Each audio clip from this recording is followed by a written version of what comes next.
Bueno, continuamos con la clase. ¿Se acuerdan que ayer lo que hemos visto es, sobre todo, hemos hablado sobre en sí cómo, sobre el vector y sobre el fragmento que uno quiere clonar, ¿sí? Hemos hablado de cómo se lo obtiene, cómo se lo purifica. Lo que vamos a hacer en esta clase es dar un pasito más adelante, hacia adelante del proceso de clonación molecular, ¿sí? Uno cuando ya tiene purificado el vector, cuando ha elegido el vector, como todo lo que hemos hablado en la clase anterior, hemos elegido el vector, hemos elegido el inserto, hemos hecho el análisis de restricción para ver qué enzimas podíamos usar. Cuando tenemos todo eso ya solucionado en nuestra cabeza y en nuestro protocolo de trabajo, el paso siguiente que hay que hacer es empezar a pensar ya en la ligación, ¿sí? Pero para pensar en la ligación, que sobre todo la ligación en el proceso de clonado molecular es el cuello de botella de la reacción. Es el paso que más cuesta llevar a cabo, ¿sí? Por ahí uno puede tener mucha cantidad de DNA, muy puro todos los reactivos, pero a veces cuesta que esas dos moléculas de DNA se libren, ¿sí? Y se transformen después. Entonces, bueno, hay una serie de cosas que uno puede hacer para aumentar la eficiencia, o sea, poder tener mejores resultados en la ligación, ¿sí? Y eso implica usar algunas enzimas que son algunas de las que ya han visto con la profesora Delgado. Entonces yo simplemente ahora les voy a mencionar las enzimas porque ustedes ya con ella han visto cómo funcionan, qué es lo que hacen, ¿sí? Entonces, antes de empezar con las enzimas, lo que vamos a hacer ahora aquí es ver cómo se modifican los extremos. Por ejemplo, en este caso, cómo se modifican. Esta diapositiva la puse para que ustedes vean qué es lo que se hizo. Que muchas veces uno cuando tiene problemas para elegir las enzimas de restricción, por ejemplo, puede sacar el fragmento a clonar un vector con una enzima, pero esa enzima no está después dentro de los sitios de restricción del plásmido, ¿sí? Entonces, ¿cómo puede hacer uno para solucionar ese inconveniente? Es utilizar enzimas que, si bien tienen sitios de reconocimiento diferentes, por ejemplo acá, por ejemplo, NH1 y XPA1, tienen sitios de reconocimiento distintos, ¿ven? ¿Sí? Pero sin embargo, las colitas que dejan los extremos cohesivos son complementarios, ¿sí? Entonces, por ejemplo, si yo tengo mi inserto que lo saqué de un plásmido y lo digerí con la enzima NH1, ¿sí? Después, y en el plásmido que voy a subclonar, o sea que yo quiero insertarlo en el segundo paso, tiene la enzima, un sitio de corte para XPA1, puedo utilizar esas dos enzimas porque después voy a poder ligar esos dos ADN, ¿entienden? ¿Sí? Lo voy a poder ligar porque estas colitas son complementarias, como yo les decía. Pero ¿qué pasa? Después se genera este sitio, que es un sitio híbrido, ¿sí? Fíjense que este sitio no es ni igual a este ni igual a este. Una base que cambie, la enzima de restricción ya no lo reconoce el sitio, ya no corta. Entonces, yo después que haga la ligación, puedo tener una proteína de ADN recombinante, pero si yo después no voy a poder liberar el fragmento del vector, porque ninguna de estas dos enzimas lo van a reconocer a este sitio, ¿sí? Ese sería como el inconveniente que tiene hacer este tipo de estrategia, ¿ok? Bueno, entonces acá les puse este ejemplito, que si ustedes tienen un vector, el vector al inserto lo podrían sacar, digerir con estas enzimas para liberarlo, EcoR1 y NH1, ¿sí? Y al vector lo digieren con XPA1 y EcoR1 y después pueden hacer la ligación. Se va a poder llevar a cabo la clonación, pero les va a quedar acá un sitio híbrido que después ninguna de las dos enzimas de restricción lo van a reconocer, entonces no voy a poder liberarlo a ese vector en el caso de que yo quiera hacerlo, ¿sí? Sí. ¿Es importante la direccionalidad que se puede realizar? Sí, ya lo vamos a ver, sí es importante. O sea, depende para qué lo quieras vos utilizar, pero sí es importante la manera en la que se inserta. Sí. Bueno.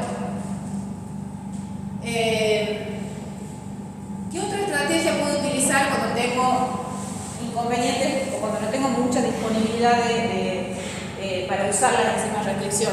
Otra cosa que puedo hacer es generar extremos romos a partir de extremos cohesivos. ¿Sí?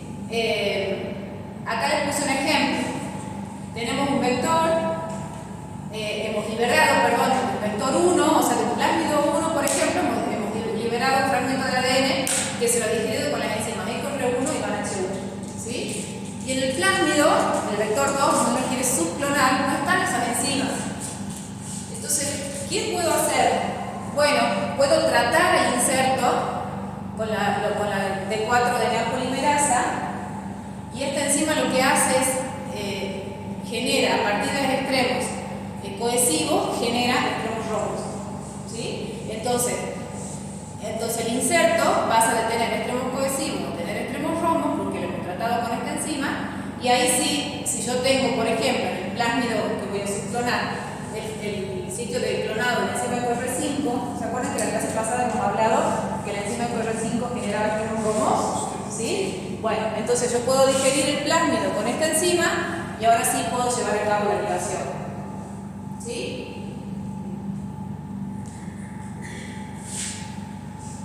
Bueno, ¿qué hace la T4 DNA polimerasa? Esto también lo repasamos porque ya lo he visto con la doctora Delgado. La T4 DNA polimerasa es capaz de, la enzima es capaz de sintetizar el ADN en el sentido 5', acá, en el sentido 5', 3', pero también tiene actividad exonucleasa, ¿sí? 3', 5'. Entonces, ¿qué hace? ¿Qué puede hacer? Remueve las colitas que están en el extremo 3' y sintetiza el ADN que falta, o sea, la cadena completa, digamos, para generar la doble hebra, utilizando como primer, digamos, o sea, como cebador, este extremo del DNA y la completa la cadena. ¿Sí? Entonces así se generan los extremos romos. En el caso de que uno haya digerido antes con las enzimas de restricción y quiere hacer generar los extremos romos, como hemos hablado recién. El mismo, el mismo, o sea, la misma idea, pero explicado de otra manera, graficado de otra manera. Entonces, la enzima tiene la actividad 5'3 polimerasa, entonces va agregando las bases y completa este extremo del DNA, y en el otro extremo, en el 3', lo que hace es degradar, o sea, va cortando, eliminando las bases que sobran, las que están monohebra, y queda el extremo romo. ¿Sí?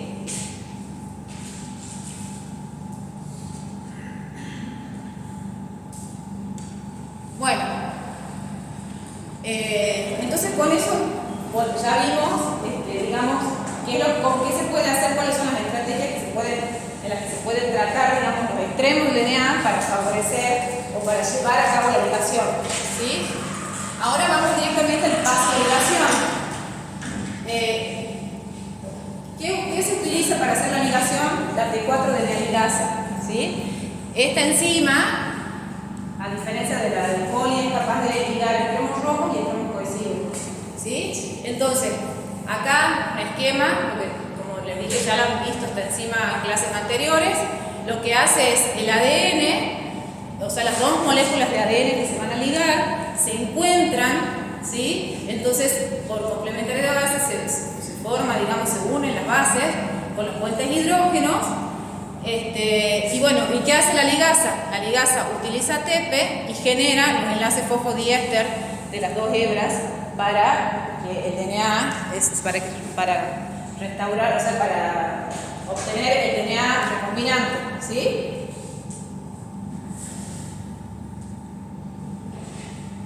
Bueno, entonces,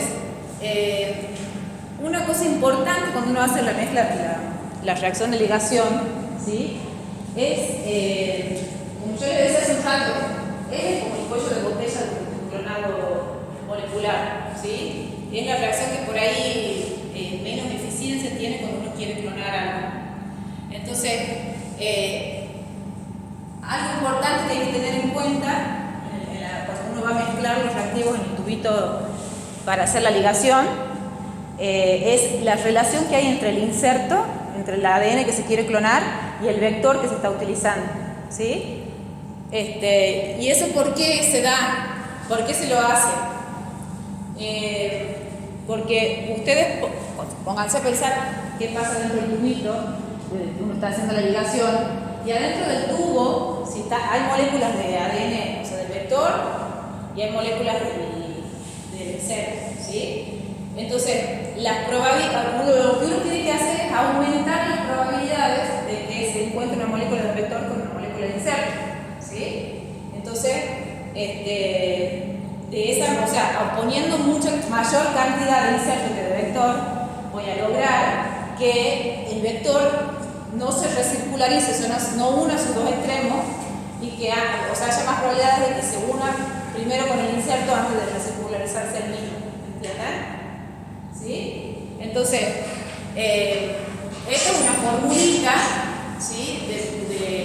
de más o menos para tener en cuenta cuál es la relación que se pone del inserto y del vector cuando uno lleva a cabo la ligación. Tiene en cuenta los nanogramos del inserto que uno tiene, las pares de base del inserto, los nanogramos del plásmido del vector y las pares de base del plásmido, ¿sí? Porque si uno hace una relación, por ejemplo, dice, a ver, voy a poner 50 nanogramos del plásmido y 50 nanogramos del vector, ¿sí? Hay que tener en cuenta el tamaño de la molécula, ¿ok?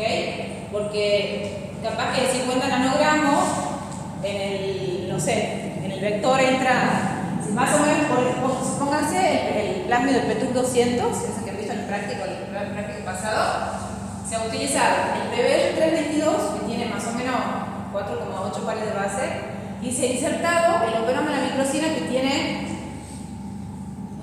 4,1, 4,3, ¿sí?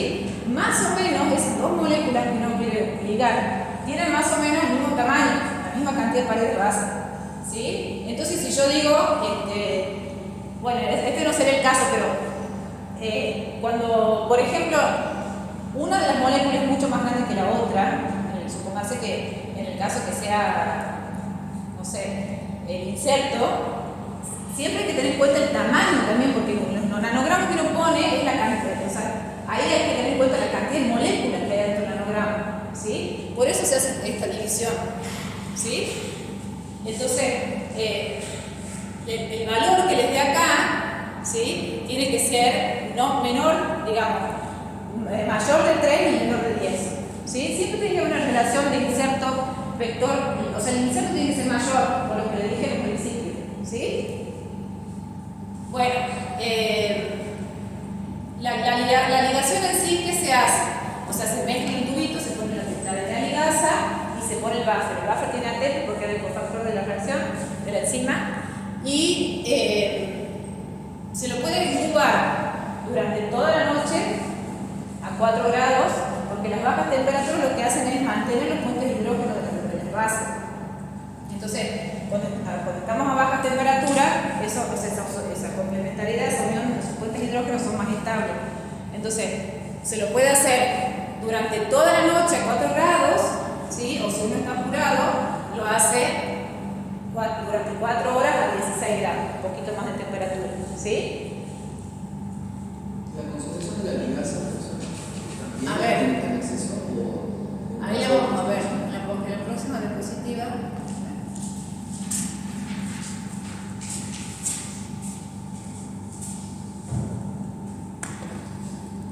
Espera, que parece que dice que la batería se está agotando. Está enchufado.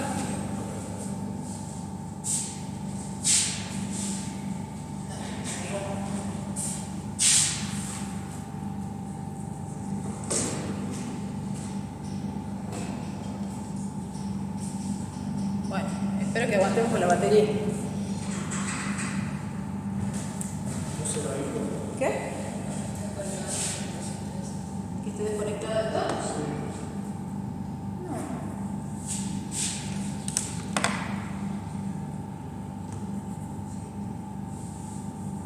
Acá.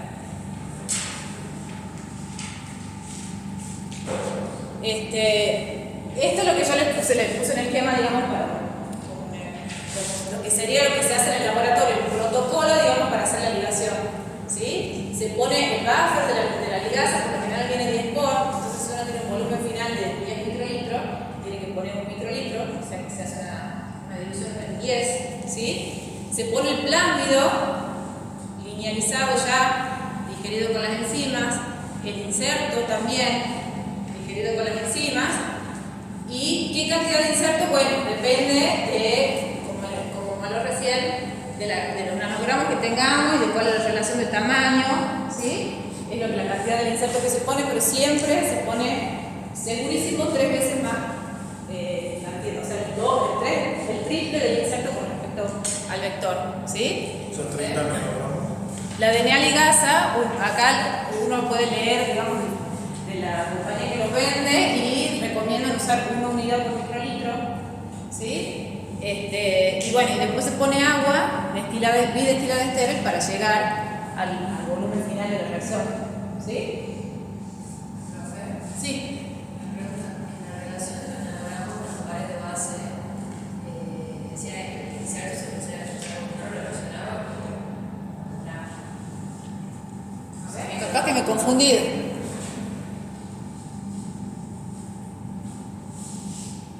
¿Esto? ¿Qué parte de la sí?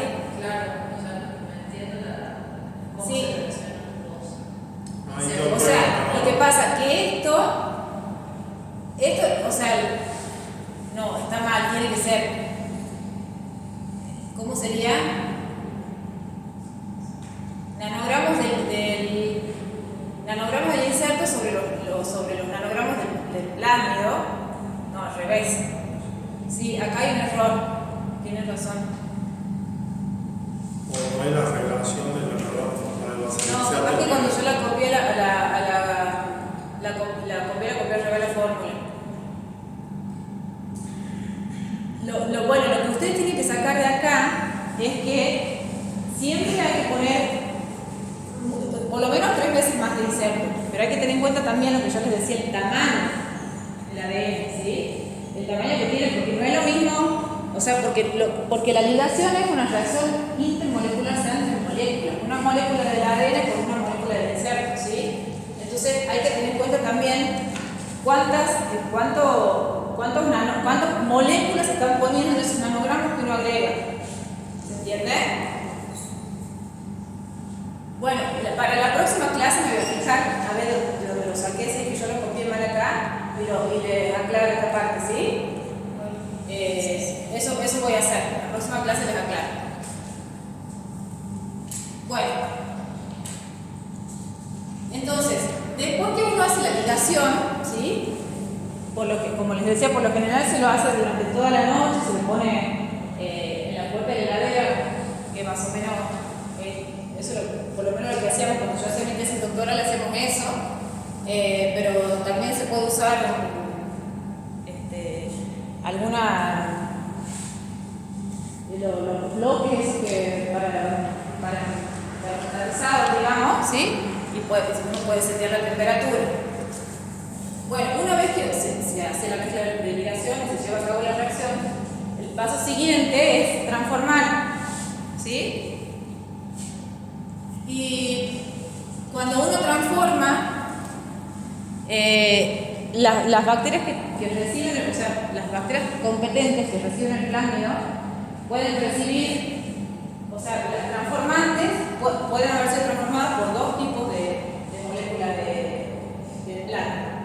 Una de ellas es la que se ha religado, sola, sin haber insertado, y otra es la que realmente es el ADN recombinante que ha recibido el inserto, ¿sí? Entonces, bueno, en esta diapositiva son en estos 2 casos, ¿sí?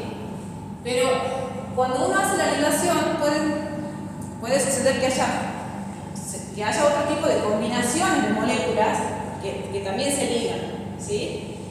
Acá les puse, por ejemplo, 4 ejemplos. Esta es una ligación que es la que uno espera. En este caso está esquematizado acá el vector digerido, más el ADN clonal digerido, la ligasa lo liga y se obtiene el ADN recombinante que uno está buscando. Puede pasar que el vector se religue solo, o sea que los 2 extremos se encuentren y se vuelvan a unir con la ADN ligasa, entonces vuelvo a tener el vector vacío.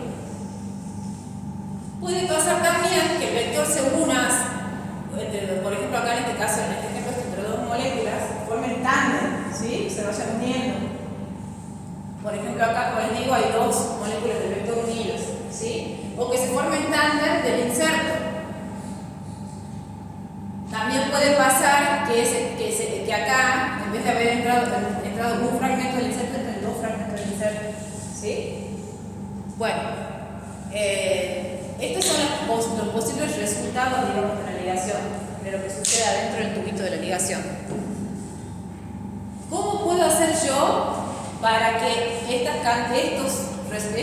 tipo de estructuras estén en menor proporción con respecto a esta? ¿Sí? Una de esas estrategias que puedo hacer es tratar el vector con la fosfatasa alcalina. ¿Sí?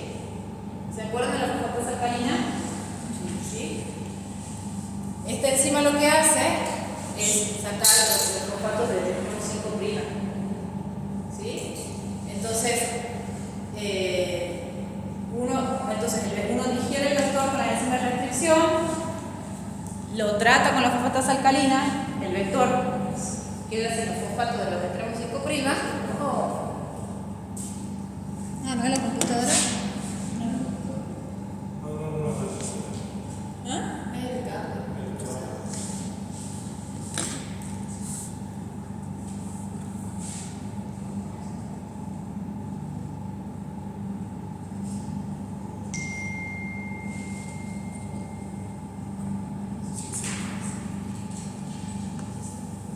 ¿Qué se la acabó?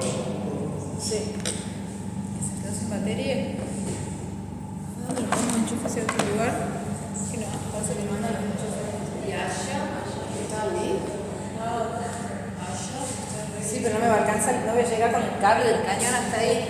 ¿Qué no mandan los enchufes estos?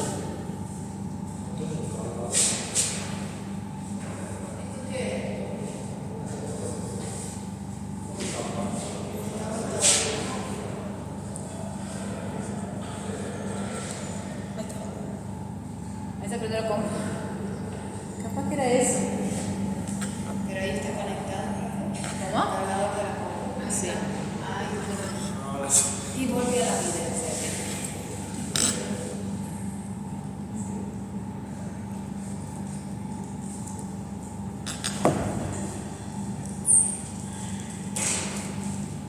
Buenísimo.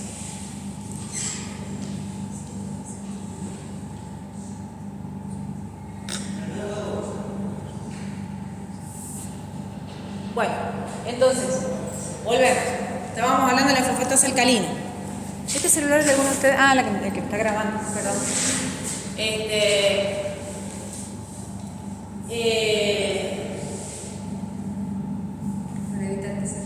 Estoy pensando en la reacción anterior. ¿Quieren que volvamos?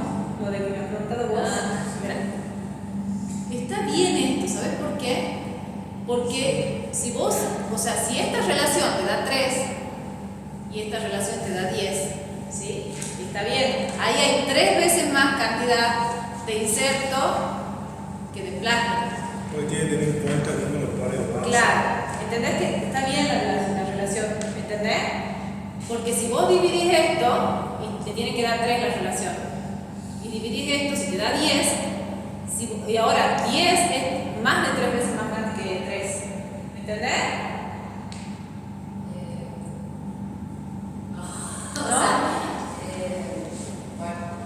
Es como el número de insertos, digamos, y la relación esa es más o menos como el número de insertos con el número de plasma. Claro, pero tendría que estar al revés en realidad. Claro, al revés. Tendría que ser Sí. tendría que ser 3 y este tendría que ser 10. Porque el inserto tiene que tener. Exactamente, está al revés la fórmula. Yo la he copiado al revés. O sea, tiene que haber. Esto siempre tiene que ser al revés, ¿me entendés? Tiene que haber 10 veces más. O sea, si esto es 10, tiene que ser 3. Al revés, perdón. ¿Me entiendes? Siempre tiene que haber una relación mayor de 3 del inserto. Como dije, Pedro está contenido entre 3 y 10, entonces puede ser cualquier valor entre 3 y 10, no. Tiene que ser. Bueno, yo les puedo mover la clase que viene. Bueno, sigamos con esto. Entonces, una vez que uno trata con el vector con la fosfatasa alcalina, estamos aumentando, o sea, reduciendo las posibilidades de que el vector se religue, ¿sí? Porque no tiene los fosfatos para volver a formar el enlace fosfodiéster. La ligasa no puede hacerlo, ¿sí? Entonces, de esa manera, la única manera, o sea, el vector no le queda otra para religarse, usar una molécula del inserto para poder volver a religarse. ¿Se entiende? Porque el inserto sí tiene el grupo fosfato. ¿Ok? Es como la tecnología del topo. ¿Cómo? Sí, más o menos, porque el topo tiene la topoisomerasa pegada. Ya lo vamos a ver. Bueno, entonces acá les puse un ejemplito como los que le vengo dando. Si tenemos el lector, ¿sí? Que lo digerimos por ejemplo con KIN de 3, se generan los extremos cohesivos y este vector se puede volver a religar, ¿sí? Entonces si uno le saca el grupo fosfato, esto no sucede. Si uno ya no tiene el fosfato, ya no se vuelve a religar, ¿ok? Entonces, por ejemplo, en esta mezcla en esta reacción de cloración, al inserto también lo vamos a digerir con la enzima KIN de 3, ¿sí? Pero no lo vamos a tratar el inserto con fosfato alcalina, no se lo trata con fosfato alcalina, porque si le saco también los fosfatos al inserto, no se lo liga a nadie, ¿ok? Exactamente, ahí vamos. Es importante inactivar la enzima, porque si esta enzima entra en contacto con el inserto, pasa lo que hablamos recién. Le saco los fosfatos al inserto y ya estamos en el horno ahí. ¿Sí? Entonces uno primero, esto imagínense que se hace en un tubo y esto se hace en otro tubo. Y después de las digestiones se mezclan en un nuevo tubo de ligación, que es el resultado de estas digestiones. ¿Sí? Entonces, después que uno ha hecho y los dos tubitos se van haciendo en simultáneo, en tubos separados. Entonces, después de que se ha hecho la digestión, que se ha tratado el vector con la fosfatasa alcalina, hay que inactivar la fosfatasa alcalina a 65 grados durante 5 minutos es suficiente, ¿sí? O lo que se hace también es disponer en una gel de electroforesis de agarosa, se hace una electroforesis. Entonces, de esa manera, uno después purifica, se puede purificar la bandita del plámido digerido, del gel, como hemos hablado ayer, levantando el taquito de la agarosa. ¿Se acuerdan que hemos hablado de eso? Entonces, ahí ya me estoy liberando de la enzima también, ¿sí? Es una manera también de purificar el fragmento del plámido digerido. Y además, utilizando la electroforesis, está bueno también, ¿por qué? Porque cuando yo corro en un gel, supónganse que después de la digestión y del tratamiento con la fosfatasa alcalina, nosotros ponemos esta mezcla en un gel de agarosa.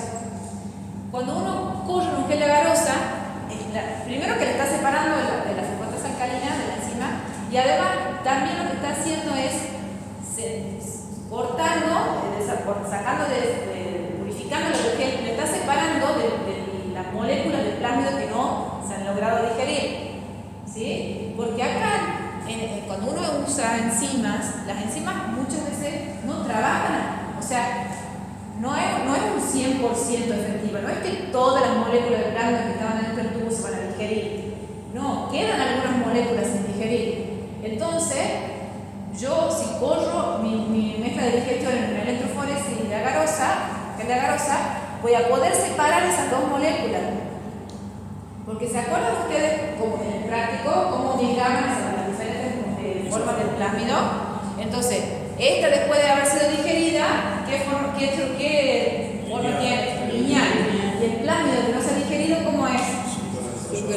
O será super enrollado, será covalentemente circular, covalentemente cerrado, entonces va a mirar diferente en el gel. Entonces, de esta manera, yo ya estoy ayudando un poquito más para ir alineándome en el resultado que yo quiero obtener, ¿sí? Bueno, pero muy importante en este paso, cuando uno trabaja con la fosfatasa alcalina, es de sacarse de encima la fosfatasa alcalina antes de mezclarla con el inserto, ya sea calentándola, ya sea utilizando un gel de agarosa como les dije, pero tenemos que estar seguros de que la fosfatasa alcalina no se le saque los grupos fosfato al inserto también, ¿sí? Entonces, después de eso, se puede hacer el proceso de ligación. ¿Cuándo sobre todo se usa la frutasa alcalina? Cuando uno digiere con una sola enzima. Porque cuando uno digiere con una sola enzima hay muchas chances de que el plántido se religue. ¿Sí? En cambio, si uno digiere, como el ejemplito que le di antes, volvamos para atrás, uno digiere con dos enzimas, pues supónganse, en este caso, imagínense que esto es un plásmido, ¿no? Uno digiere con dos enzimas, después el plásmido en el proceso de ligación no se puede unir, no se puede religar porque tiene dos extremos cohesivos que no son compatibles. ¿Se entiende? Pero con una sola enzima sí es compatible, entonces sí se une. Y las probabilidades de que el plásmido se religue muchas veces son elevadas, porque ustedes pónganse a pensar que es como un violín, o sea, es un hilo, que las dos extremos están cerca, ¿sí? O sea, por ahí andan flotando en el buffer, pero cerca uno del otro, entonces hay muchas posibilidades de que se vuelva a religar. Por eso es que uno pone mucha cantidad de insertos para bajar la probabilidad de que el plásmido se religue. ¿Se entiende? Bueno. Profesor, entonces usando dos enzimas distintas, ya no podremos, ya no es necesario que usemos la frutasa. Y no, pero volvemos al tema de que nada es absoluto, nada es 100%. Cuando uso dos enzimas de restricción, puede pasar de que solamente te corte el vector una de la enzima y la otra no.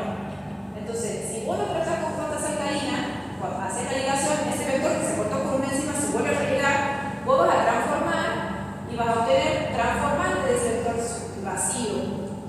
¿Entendés? Entonces, después cuando uno va a hacer la selección de cuál es la bacteria que tiene la recombinante, te hace ruido ese plásmido, o sea, te aumenta la cantidad de clones que vos tenés que chequear. ¿Me entendés? En cambio, si vos tratás con frutasa alcalina, ya estás reduciendo la religación del vector y después no vas a tener un clon básico con el vector vacío para chequear si tiene o no tiene. ¿Entendés? Son todas cosas que te van ayudando a descartar y a, como les digo yo, a elegir caminos de encontrar el ADN combinante. ¿Sí? Bueno. Entonces estábamos hablando de esto de la clonación con dos enzimas, ¿sí? Y el compañero me preguntaba de lo que es la clonación direccional, y bueno, aquí les puse un ejemplo.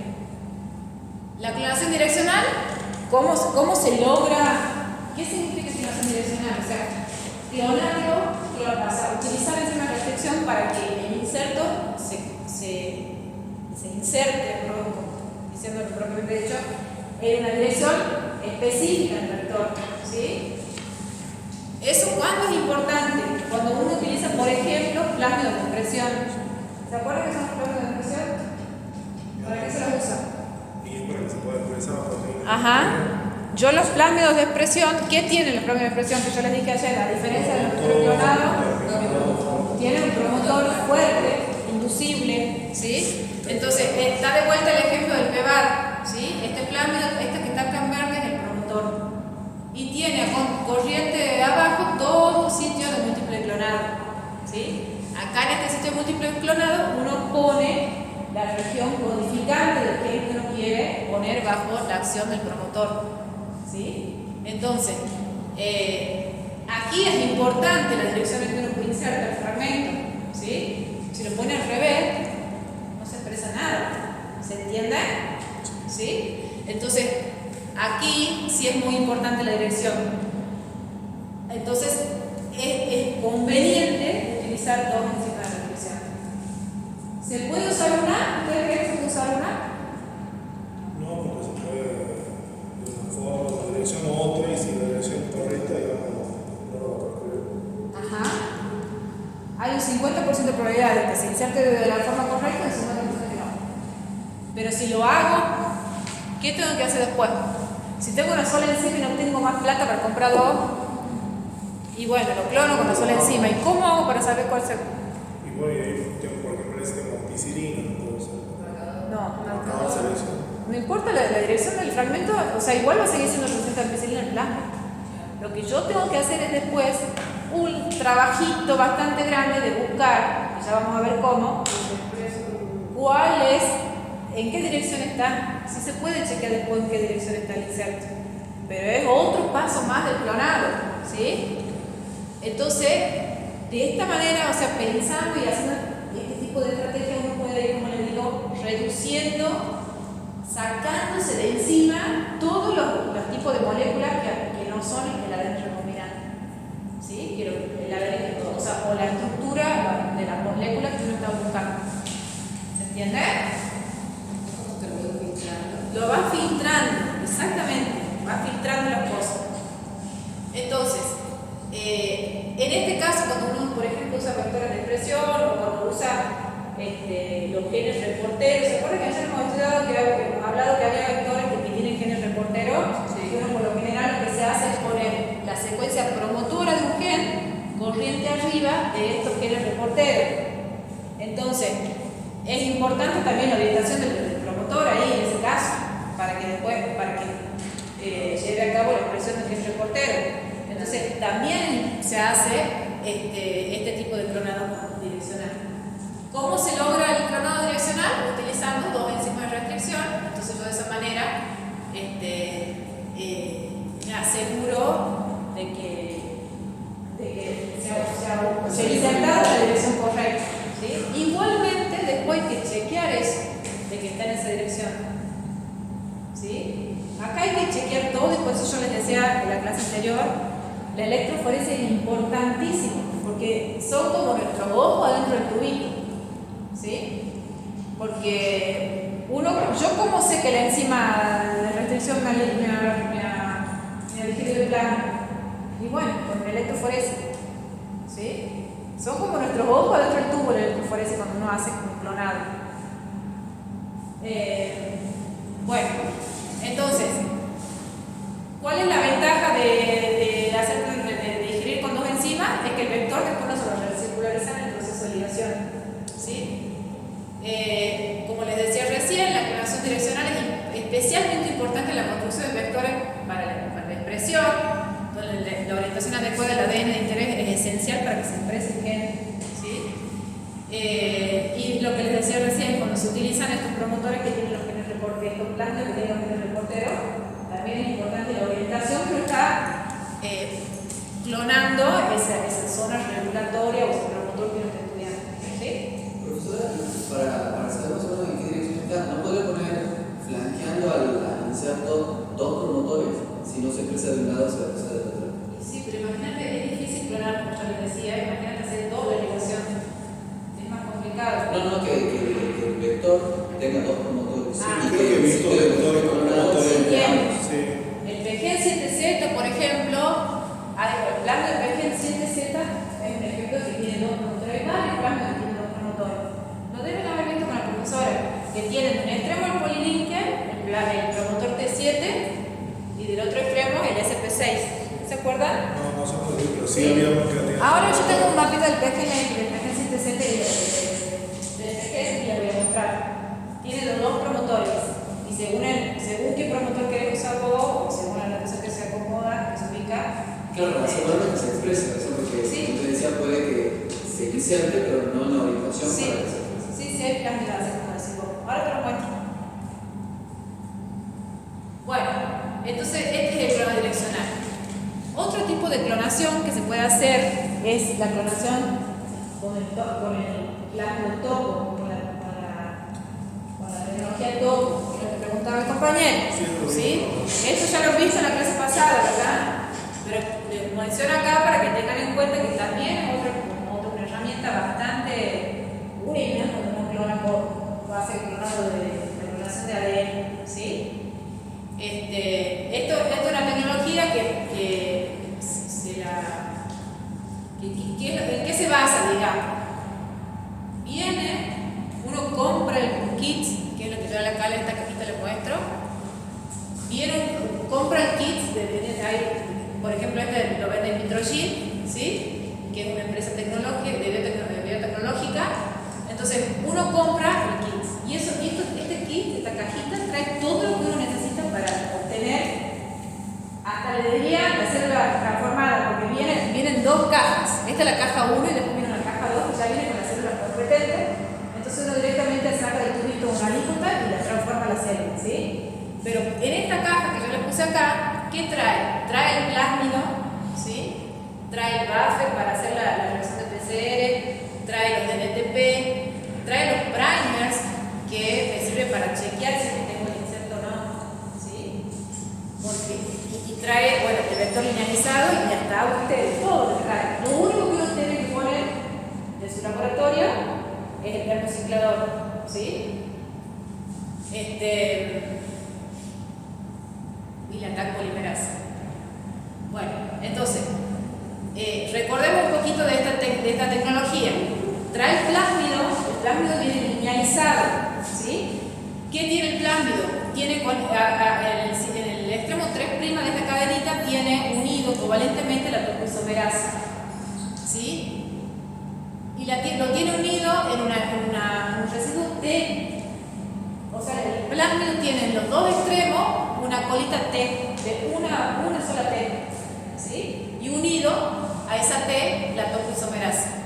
Entonces, uno lo que tiene que hacer para clonar con esta tecnología es amplificar el DNA que a nosotros nos interesa con PCR y utilizando la TAC polimerasa, ¿sí? ¿Se acuerdan que hemos hablado ayer de la TAC polimerasa? ¿Cuál era la diferencia con la enzima, por ejemplo, la PFU, que es de alta fidelidad? ¿Cuál era la característica que tenía la TAC polimerasa? Que deja los residuos de A al extremo, ¿sí? Creo que está acá, no sé si se lo ve, hay una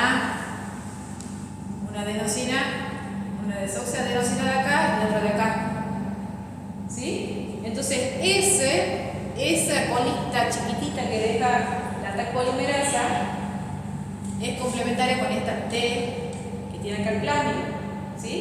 Entonces, esas dos bases se unen y cuando se encuentran y se unen con los puentes de hidrógeno, lo que hace la topoisomerasa es formar el enlace, ¿sí? El plásmido así no se puede religar, ¿sí? Entonces, es bastante eficiente la técnica, ¿sí? No se usa ligasa, la topoisomerasa hace ya el trabajo de volver a generar el enlace directo, ¿sí?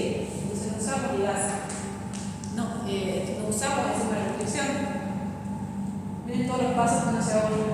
No se usa la enzima de restricción, no se hacen las ligaciones, no se necesita la escotrasacarina, no se necesita la ligasa, ¿sí? Es una técnica bastante eficiente. ¿Cuál es el problema de esto? A ver, adivinen. Claro. Pero nosotros en una época hemos tenido acá esto, ¿no? O sea, no es inaccesible. No, eso no lo usamos.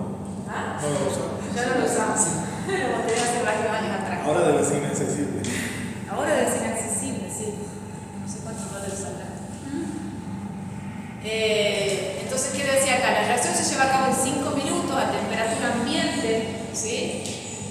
No se usa la enzima de restricción, la T4 de ligasa, la amplificación por PCR del inserto que se debe realizar con la TAC polimerasa, y luego de la mezcla de reacción directamente se transforma, ¿sí? Y otra cosa buena es que me permite hacer la selección a subplanta con la complementación, que es una cosa buenísima para detectar cuál es el inserto, cuál es el vector que es recombinante del que no, ¿sí? Eso también está buenísimo, digamos. Bueno, por ejemplo, mira, este plásmido es lo que vos me preguntabas, viene de un extremo el polilinker, el promotor SP6 y del otro SP7. ¿Ves? Y está todo el polilinker o el sitio de múltiple clonado dentro del gen laxetar que codifica para el péptido alfa de la beta-galactosidasa, ¿sí? Por eso es que se puede hacer la selección absoluta tal cual. El T7 es muy fuerte. Sí, pero cuando vos querés utilizar el promotor T7 tenés que transformar en una bacteria especial porque este promotor necesita una polimerasa polimerasa del T7.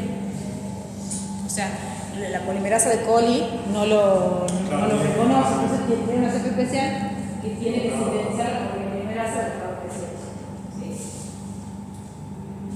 Bueno, y este es otro tipo de vector en el que se puede hacer la clonación TA, ¿sí? Que es el PGM, que también de vuelta tiene los dos promotores que yo te decía recién que te iba a mostrar. También fíjense que uno cuando lo compra linealizado, que es lineal y tiene las dos T acá para poder hacer lo que hemos hablado recién, igual que el topo, utilizar productos de PCR que tienen residuo A, ¿sí? Entonces, es lo mismo, parecido al topo, pero ¿cuál es la desventaja de esto? Es que se necesita el paso de ligación, hay que usar la ligase, ¿sí? Pero, sin embargo, en el proceso de ligación, este vector no se vuelve circular, ¿sí? Eso está bueno, digamos. También se puede hacer selección azul blanca y tenemos este poliníquel, ¿sí? Entonces, yo después quiero, por ejemplo, sacar de este plásmido del inserto y subclonarlo en otro, puedo utilizar un montón de superrestricción para poder sacarlo de ahí y subclonarlo en otro vector. ¿Sí? Bueno, veamos cuáles serían las estrategias para clonar usando el favolante. Esto ya también lo han visto en la clase con la doctora Delgado, ¿verdad? Sí. ¿Rápido? Sí. Muy rápido. Bueno, el favolanda, es, digamos, el genoma del favolanda tiene más o menos cerca de 50, 48,5 kilodalton y tiene en los extremos, hacia los extremos, los sitios COX, que son 12, son complementarios entre sí, ¿sí? Entonces, se unen. Son 12 bases que son complementarias, ¿sí? Entonces, después que el fago infecta dentro de la célula, se unen, ¿sí? Entonces, acá está otro esquema de cómo es el genoma del fago y la característica que tiene, que por eso se lo usa como vector de clonado, que el tercio central se puede reemplazar. Entonces, ahí se inserta el DNA que uno quiere clonar, ¿sí? Entonces, esta parte, los dos brazos, digamos, sirven para llevar adelante el ciclo lítico del fago, ¿sí? Entonces, uno sacando esta zona, reemplazando esta zona por ADN de otro origen, que nosotros nos interesa clonar, podemos utilizarlo como vector de clonado, ¿sí? Bueno, es como lo que yo les decía en la diapositiva anterior, es que el tercio central no es esencial para el crecimiento lítico, entonces lo podemos reemplazar. Más o menos, o sea, el tamaño que tiene que tener el genoma del fago lambda tiene que ser entre 38 y 53 kilobases, entonces eso me va a dar el límite de cuál es el tamaño del inserto que yo puedo poner ahí, ¿sí? ¿Por qué tiene que ser más o menos el tamaño? ¿Por qué no puede ser más grande?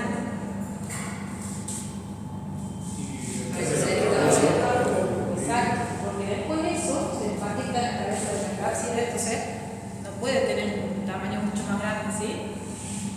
Bueno, entonces los genes que se sacan son genes para la fase lisogénica. Sí.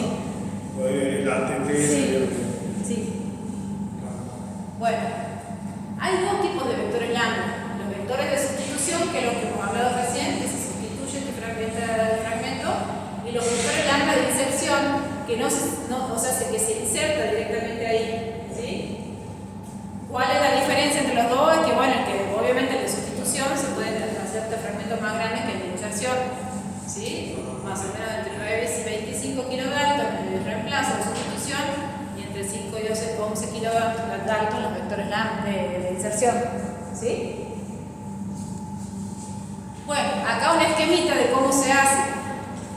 Si tenemos, por ejemplo, este sería un vector de inserción, tiene los sitios cos, lo que uno tiene que hacer es digerir, ¿sí?, el vector, digerir por otro lado el ADN que uno quiere clonar, se liga, ¿sí?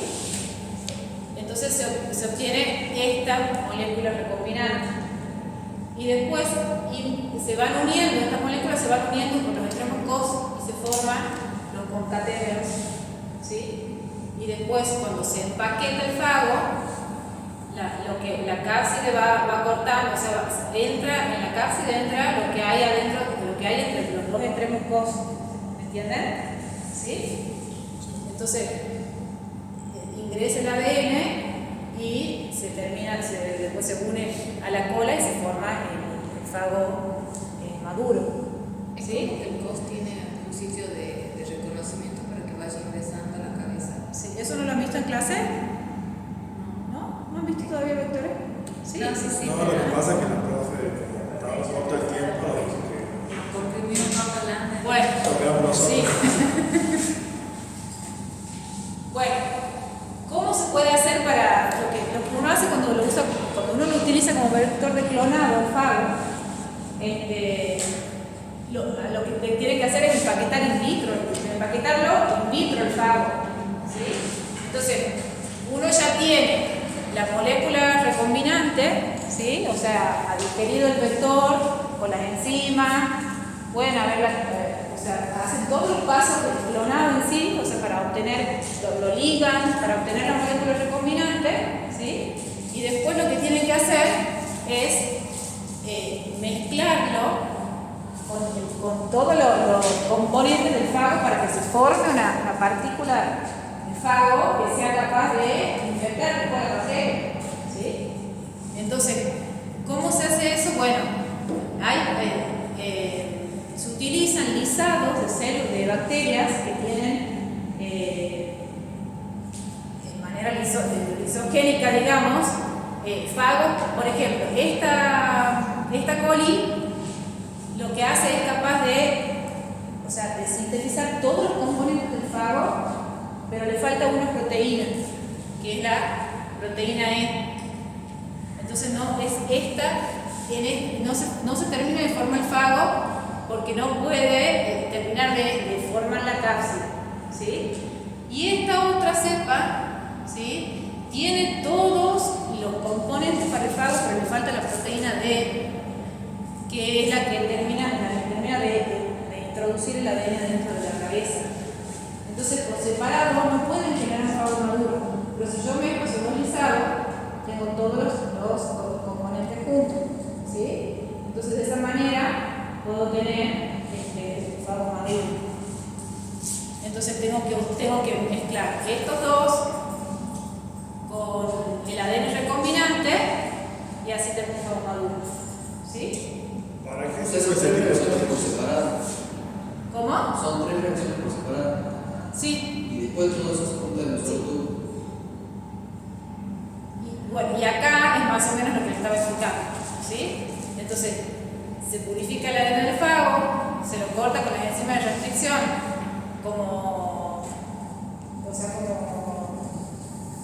se utiliza la misma enzima de restricción del ADN que uno quiere clonar y el ADN del fago, lo liga, encapsida, o sea, forma el fago, encapsida in vitro y eso después se infecta en las bacterias, ¿sí? Se forman las plaquitas de lisis como se ve acá. Cada una de estas plaquitas de lisis son clones de los fagos, ¿sí? Porque los fagos infectan una bacteria, se multiplican, se rompe la bacteria, se liberan los fagos y infectan la bacteria que está al lado, ¿sí? Bueno, los cómbidos. Los cómbidos, como ya ustedes deben haber visto, son híbridos entre el plasma y el fago lambda, ¿sí? Es decir, que infectan bacterias como virus, pero adentro, que están adentro de la célula, pueden replicar como un fago, como un plasma, ¿sí? Estos, a diferencia del fago lambda, fíjense que pueden aceptar fragmentos de ADN más grandes, ¿sí?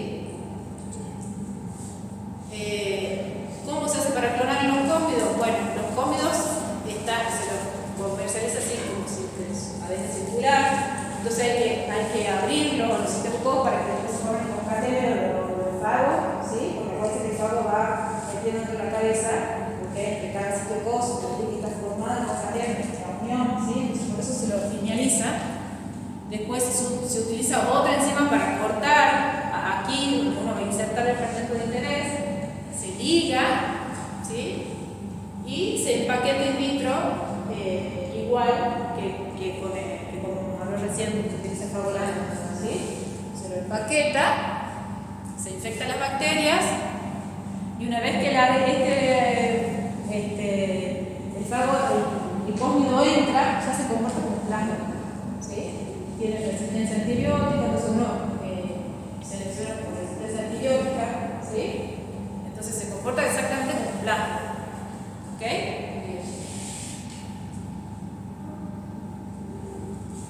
Los cromosomas artificiales bacterianos. Esto también ya lo tienen que haber visto. Yo simplemente le hago un repaso, porque yo supongo que ustedes ya han visto la estructura, todo. Yo le estoy dando para ver cómo se usaría, porque siempre lo utilizan como vector de plano, ¿sí? Por ejemplo, este es un cromosoma artificial bacteriano, BB11.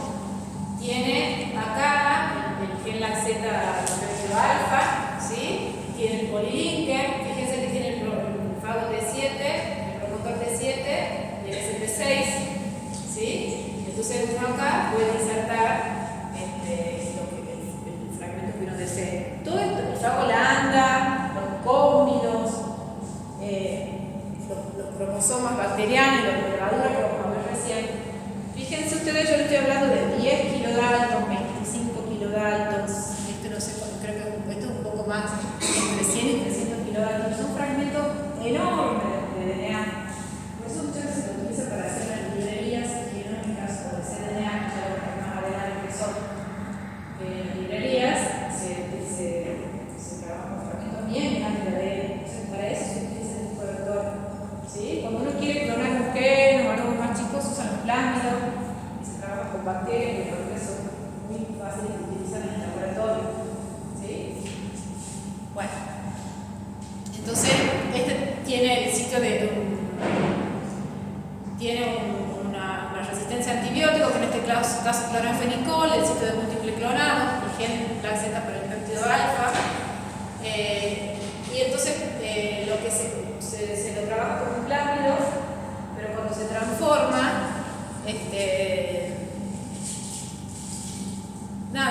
como yo les digo, muchas veces, por ejemplo, se le electropora porque se tiene, ya vamos a ver lo que es la electroporación,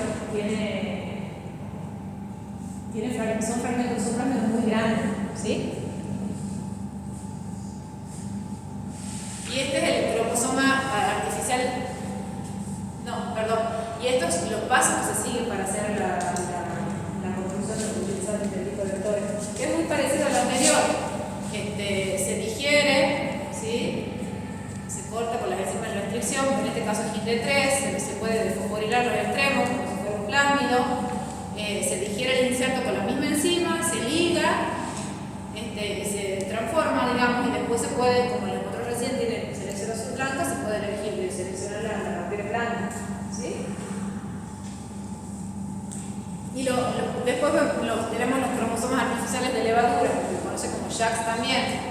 Esto se lo puede trabajar, se lo puede mantener en bacterias y después uno lo puede transformar en levaduras. ¿Okay? ¿Qué es lo que se hace? ¿Qué es lo que tiene? Esto después cuando se transforma en la levadura tiene una sola copia, como si fuera un cromosoma, ¿sí? Cuando está dentro de las bacterias pueden ser varias copias del plasma, pero una vez que se transforma la levadura queda como monocopia este cromosoma, ¿sí? Bueno, entonces tiene, por ejemplo, en este caso, tiene un solo sitio de múltiple clonado, un solo sitio de enzima de restricción, la EcoR1, ahí hay que insertar el fragmento. Miren el tamaño del fragmento que se puede insertar, entre 200 y 2000 kilobases, enormes. Tiene algunos marcadores de selección, por ejemplo, uracilo y el triptofano, ¿sí? O sea, cuando uno va a transformar, tiene que usar una levadura que sea usótrofa ¿qué pasa con una célula tiene eutrofias, la triptofano, por ejemplo? Si yo la incorporo con un medio, digo sin triptofano, ¿crece o no crece? No crece, porque no puede sintetizar triptofano. ¿Sí? Entonces, si yo transformo este vector en una célula que es ausótrofa triptofano, la célula, este vector le da la capacidad de sintetizar triptofano, entonces va a crecer en ese medio. ¿Sí? Es el marcador de selección. Igual lo mismo que acá este gen URA3 para el vacío. ¿Sí? Es lo mismo que el triptofano pero para el vacío. ¿Se entiende? Sí. Y el gen este sub E, ¿sí? Es el marcador como de screening, o sea, me permite saber cuáles son las recombinantes. La levadura que no es recombinante va a ser rosa, en color rosado, porque este gen lo que hace es, en el metabolismo de la adenina, es como que introduce una mutación, no me acuerdo ahora en qué proteína, que lo que hace es que se genere un pigmento rosa. ¿Sí? En cambio, cuando ya ese gen se deleta, porque se ha introducido algo acá, ya no está más, en codificante, ya deja de ser rosada la célula de levadura y es color blanco. ¿Sí? Bueno, nada, y acá cuáles son los pasos a seguir. Como siempre, en todo el proceso de ligaciones de digestión, hay que digerir con la enzima de restricción, el vector del interés, ligar. En este caso, hay que ligar tres cosas: el brazo izquierdo, el brazo derecho y lo que una inserta en el medio. ¿Sí? Y eso después se transforma, se electropora en esferoblastos de levadura, o sea, se le saca la pared celular, se transforma en los esferoblastos y se eligen los clones blancos. ¿Sí? Bueno, entonces hasta aquí hemos visto los tipos de vectores que se pueden utilizar. ¿Sí? Ahora lo que vamos a pasar a ver. ¿Qué hora son? Bueno, un ratito más y cortamos. ¿Ya está cansado? ¿3? Bueno, terminemos entonces. Verdad, no me gusta la exploración nomás. Bueno, lo que tenemos que ver ahora, ya hasta que hemos llegado a hacer todo, digamos, el proceso in vitro de la ligación. ¿Sí? Supuestamente tenemos la mezcla de ligación y ahora hay que transformar esa ligación, porque acuérdense que, como hablábamos en la primera clase, la clonación implica el paso de transformar y de obtener la ADN recombinante, ¿sí? Y muchas copias de ese ADN recombinante cuando la célula huésped se multiplica, ¿sí? Entonces ahora estamos en el paso de la transformación bacteriana. ¿Qué es la transformación? Bueno, la transformación genética es un proceso por el cual la célula receptora incorpora ADN, incorpora el ADN y lleva un cambio, y eso genera un cambio genético, ¿sí? ¿Cómo se da este proceso? ¿Cómo se puede hacer este proceso? En células competentes. ¿Qué significa? ¿Qué es una célula competente? Una célula competente es capaz de incorporar ADN, ¿sí? Hay células que son competentes naturalmente y hay células que hay que hacerla, inducirla en el laboratorio para que sea competente. La Escherichia coli, por ejemplo, no es competente natural. Nosotros la inducimos en el laboratorio y es lo que llevan a hacer en el laboratorio que viene. Bueno, eso es más o menos lo que yo le estaba contando. ¿Cómo se preparan células competentes? A ver, antes de empezar con esto, hay células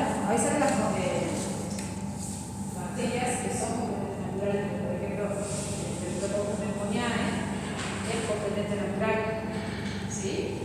Hay algunas bacterias que son competentes naturales. La Escherichia coli que es como el caballito de batalla del laboratorio, no, hay que hacerlo competente.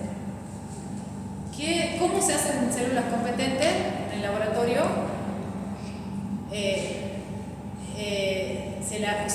Se puede hacer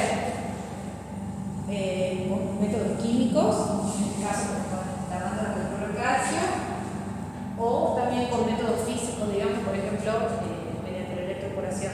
¿Sí? ¿Cómo se obtienen células competentes mediante el método químico con cloruro de calcio? Directamente es hacer lavado del cultivo con cloruro de calcio, ¿sí? O sea, lavar a la célula con cloruro de calcio. se utiliza células que están en fase exponencial de crecimiento, ¿sí?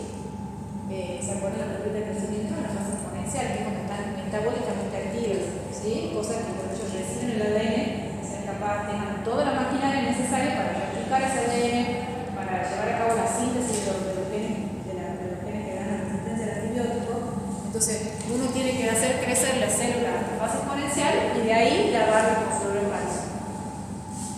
El cloruro de calcio lo que hace es desestabilizar la membrana y eso va a permitir que después, con el shock térmico, los poros de la membrana se abran y pueda entrar la ADN, ¿sí? Pero en sí, el proceso de preparar células competentes son lavados con cloruro de calcio. Entonces, ¿yo qué necesito?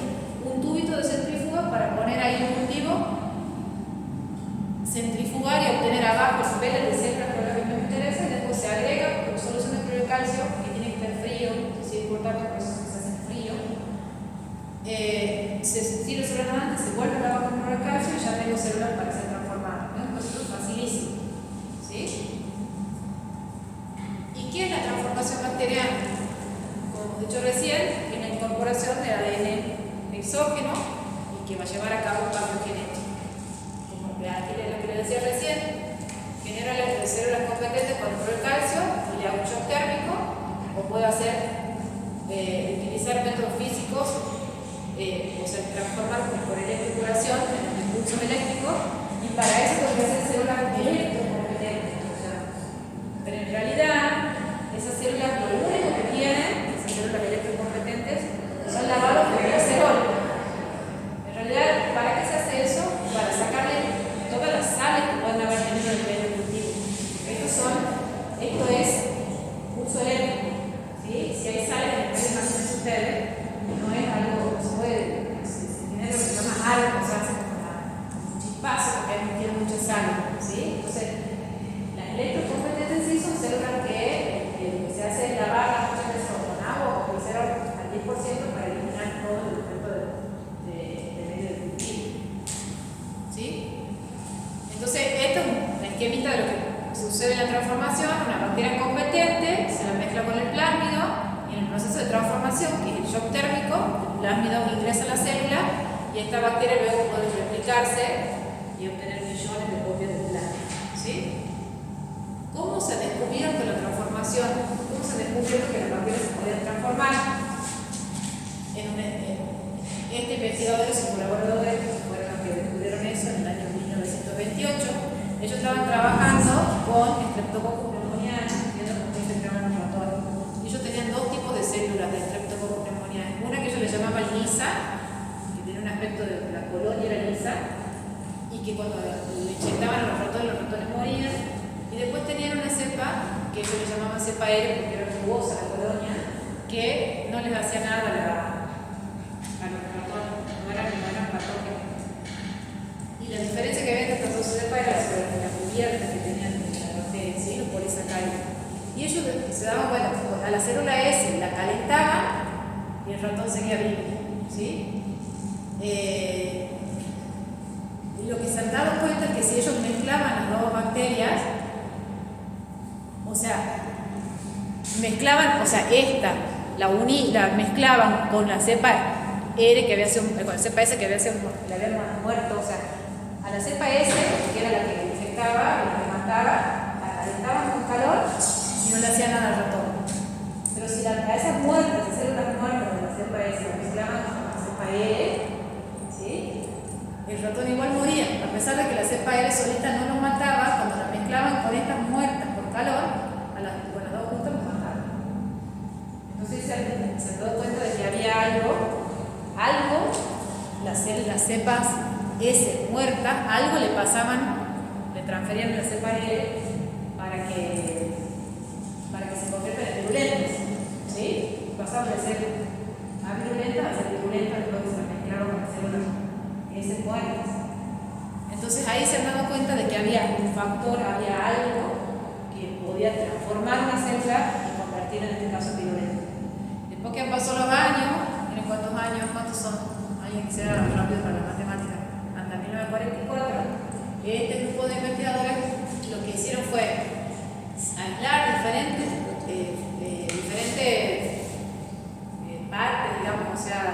reacciones de la cepa S, o sea, los polisacáridos, los lípidos, el ARN, las proteínas y el ADN de la cepa S, las mezclado con cepas R viva y se han dado cuenta que las que se hacían virulentas eran las que habían mezclado con el ADN.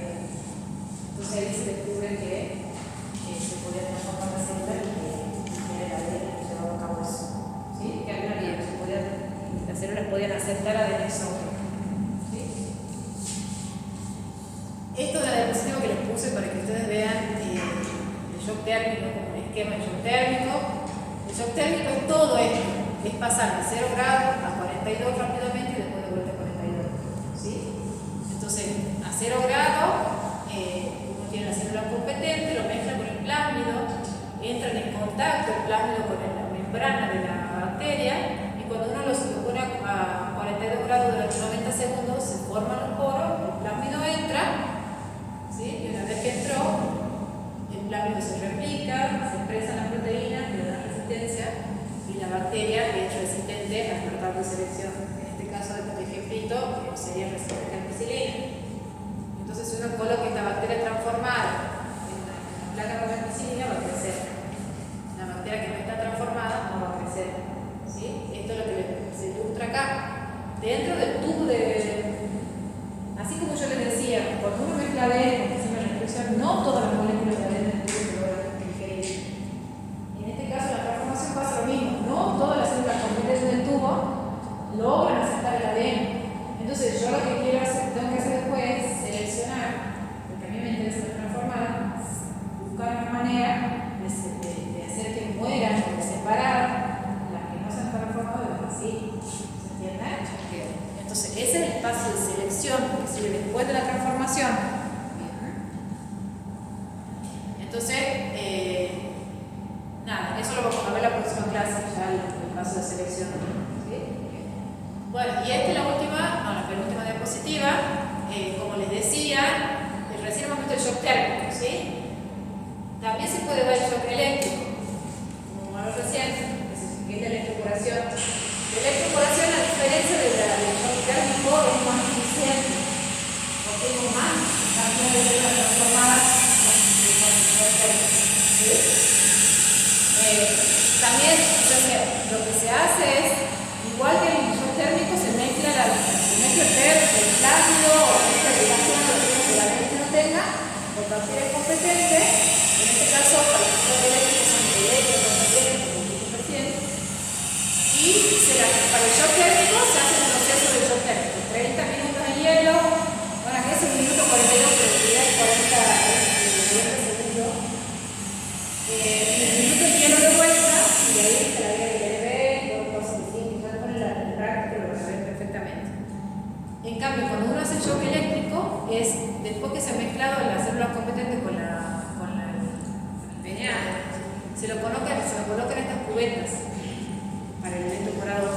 Y ahí esto se lo coloca en el electroporador y se lo somete a esos pulsos eléctricos, que lo que hace el pulso eléctrico es generar poros transitorios en la membrana, ¿sí? Igual que el shock térmico. Y de esa manera entra el ADN.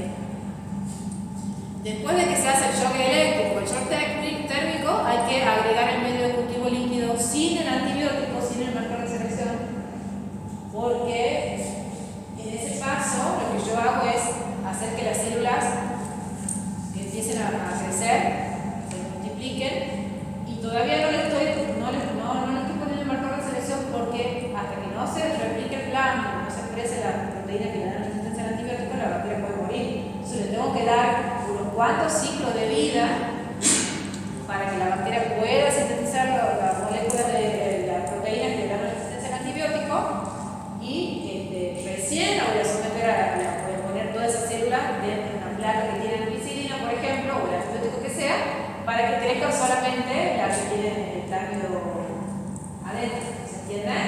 Entonces, por eso dice acá agregar medio líquido sin antibiótico e incubar 1 hora a 37 grados. Y después recién se plaquea, como les muestro acá, en plaquitas de medio cultivo con el antibiótico de selección. En este caso, estas son las bacterias transformadas, ¿sí? En este tubo tenemos células competentes más el plásmido que se lo sometió al shock para que se el DNA. Uno siempre que hace la transformación tiene que tener un control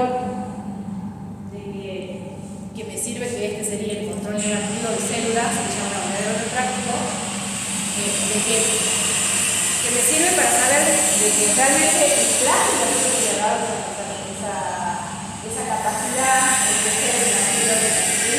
Acá lo que se pone son las mismas células que se competentes, que se necesitan para transformar, se las plaquea, pero sin haber cargado la ley. Esas células no tienen que crecer en el antibiótico. ¿Sí? Sola, porque por sí no tienen esa resistencia en el antibiótico. ¿Sí? En cambio, las que están en el tubo de transformante sí han podido crecer en el antibiótico porque el cambio es el que está construyendo esa capacidad. ¿Entendés? Sí. Bueno, entonces, a partir de acá, estos son los transformantes. Vamos a ver la clase que viene, que de estos transformantes yo tengo que empezar a hacer otro tipo de estrategias para ver cuáles son los clones que tienen el ADN recombinante y cuáles son los clones que tienen el vector vacío. ¿Sí?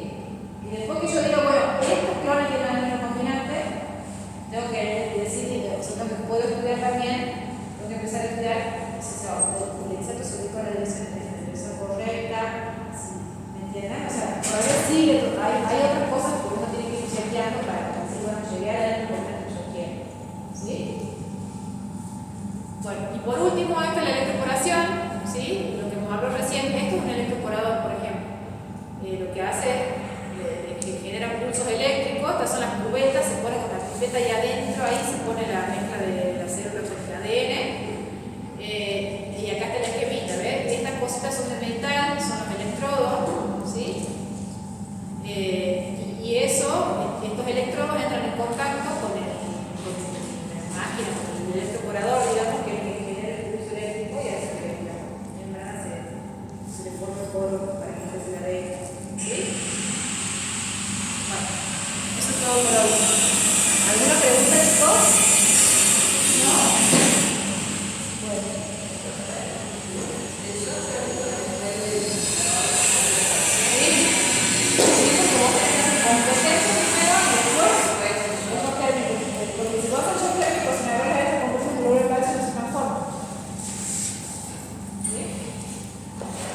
Entonces, profe, nos vemos en marzo.